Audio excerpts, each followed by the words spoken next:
They tell us that football is a meritocracy, that if you have the talent, if you have the magic, the world will eventually fall at your feet.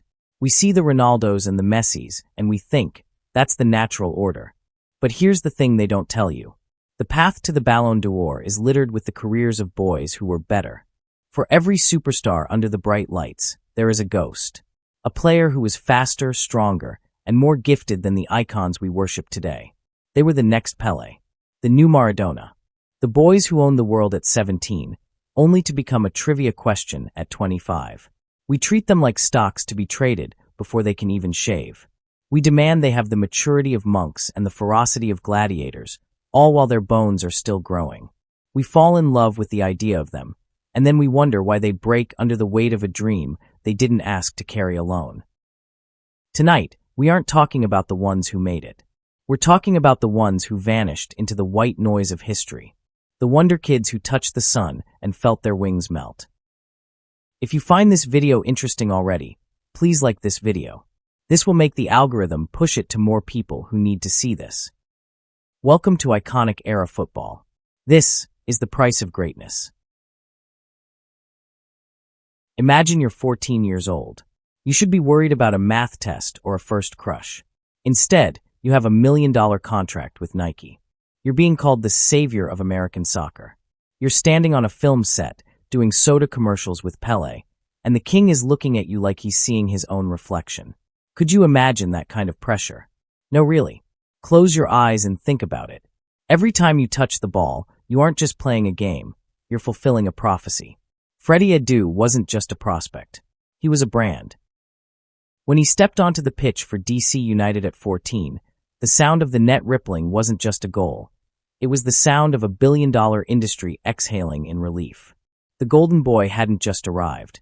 He had been manufactured to save a sport in a country that didn't yet know how to love it. But the locker room doesn't care about commercials. Imagine those away days. Grown men, veterans with mortgages, scars, and fading careers, looked at this 14-year-old child and saw a target. To them, he wasn't the future. He was a shortcut. The tackles didn't just get harder. They got personal. They wanted to see if the savior bled like everyone else.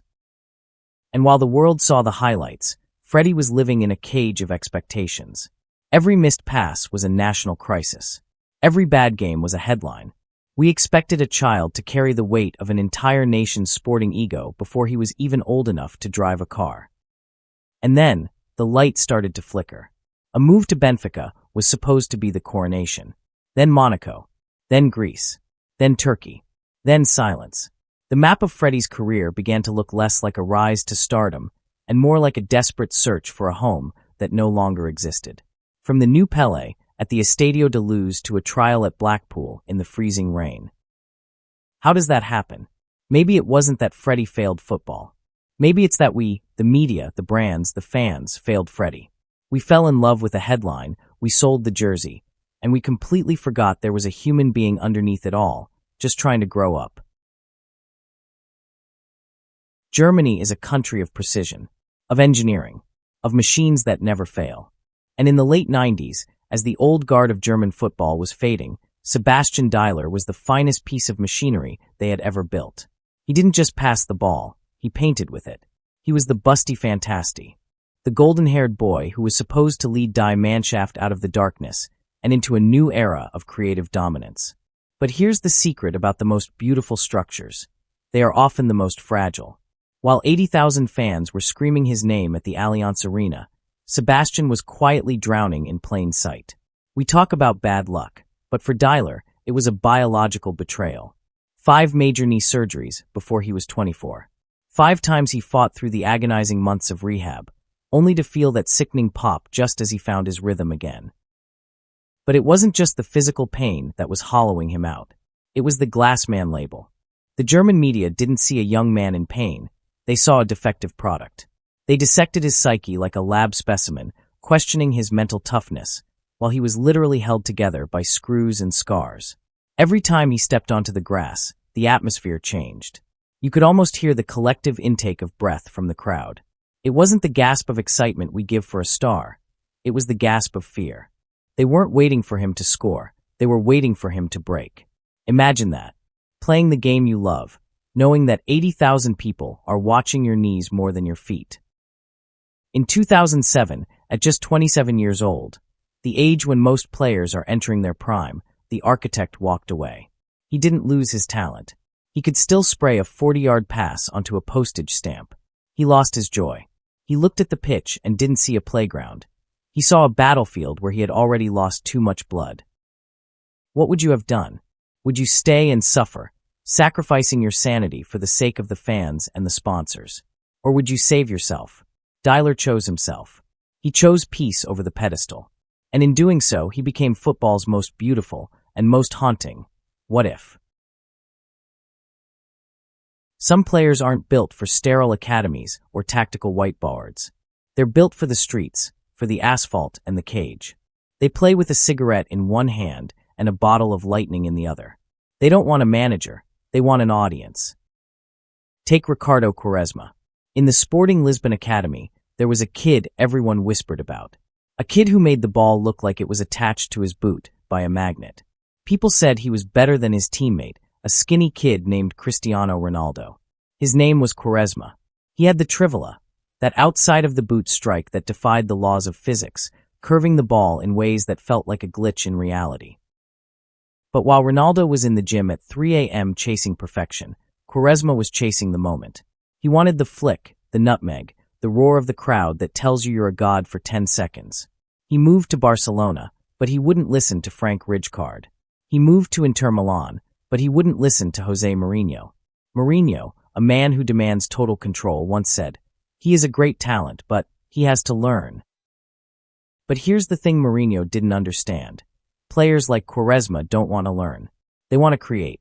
They are the rock stars who refuse to go on tour because they don't like the bus. They are the painters who burn their canvas because someone told them where to put the brush. We love them for their rebellion. It's why we watch. But that same fire is what eventually burns their careers to the ground. Then you have the true outlaws, the ones like Robin Friday, a man who would lead the line for reading in Cardiff while being drunk, high, or both. A man who once scored a goal, ran to the keeper, and gave him a V sign just because he could. He was voted the all-time cult hero of 2 different clubs, yet he never played in the top flight. Why? Because the professional game was a job, and Robin Friday only wanted to play. These players didn't disappear because they weren't good enough. They disappeared because the modern game became a machine, too small, too rigid, and too corporate for their egos. They didn't fail the system, they simply refused to join it. They chose to be kings of the street rather than servants of the stadium. If you played FIFA or Pro Evolution Soccer in the mid-2000s, you knew one name that felt like a cheat code: Adriano. L'Imperator. The Emperor. He was a glitch in the footballing matrix. He possessed the raw power of a bulldozer and the delicate touch of a ballerina. When he hit the ball with that thunderous left foot, it didn't just travel, it screamed. At Inter Milan, he wasn't just a striker. He was the heir to Ronaldo Nazario's throne. He had the city of Milan at his feet and the world in his palms. And then a phone call. August 2004. Barely 9 days after leading Brazil to a Copa America title. Adriano is in a hotel room when the news breaks through the line. His father, Almer, has passed away. Javier Zanetti, the legendary Inter captain who was in the room, said he heard a scream that day that he will never forget. Not a human cry, but a superhuman howl of pure, unadulterated agony. In that moment, the Emperor didn't just lose a father. He lost his anchor. From that day forward, the man who stepped onto the pitch was a ghost wearing a familiar jersey. He looked like Adriano. He wore the number 10 like Adriano, but the soul had evaporated. The Emperor had been hollowed out. He turned to the bottle to drown the silence. He sought solace back in the favelas of Rio, where he felt he could finally stop being a brand and just be a grieving son. The European media, cruel and disconnected, called him lazy. They called him a waste of talent. They saw the missed training sessions, but they refused to see the man drowning in a sea of depression. But how can you dominate a pitch when you can't even dominate the darkness in your own head? How can you care about a league title when the one person you wanted to make proud is no longer watching? Adriano didn't lose his shot. He lost his reason to use it. He didn't vanish because he wasn't good enough. He vanished because the crown became too heavy for a broken heart to carry. Every year, the scouts at Barcelona wander the dusty pitches of La Masia looking for the new Messi. It's a fool's errand. It's like looking for a second son. It's not just rare, it's physically impossible. But Bojan Krkić, he was the closest we ever got. In the youth ranks, the numbers were terrifying. He scored over 800 goals. Let that sink in. 800. He didn't just break records, he obliterated them. He surpassed Messi's record for the youngest player to debut for Barca. And in that moment, the trap was set. The media didn't just want him to be good. They demanded he be a god. They didn't see a teenager. They saw a Masia. But while the world was counting his goals, Bojan was counting his heartbeats.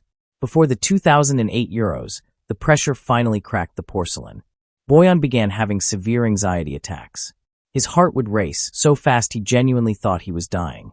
He had to do the unthinkable, turn down a call-up to the Spanish national team. The world, fueled by a tabloid frenzy, called him ungrateful and weak. They didn't see the kid shaking in the locker room, unable to draw air into his lungs because the Blaugrana shirt felt like it was made of lead. They didn't see the boy who was terrified of the very thing he was born to do. When you're compared to a ghost, you can never win. It's a rigged game. If you score 1 goal, Messi would have scored 3. If you win a trophy, Messi would have won the treble. You aren't playing against an opponent on the pitch. You're playing against a myth in the minds of millions. Bojan's career became a quest for anonymity. He moved to Roma, to Milan, to the cold Tuesday nights in Stoke City. He became a nomad, a footballing refugee searching for a place where he could just be Bojan.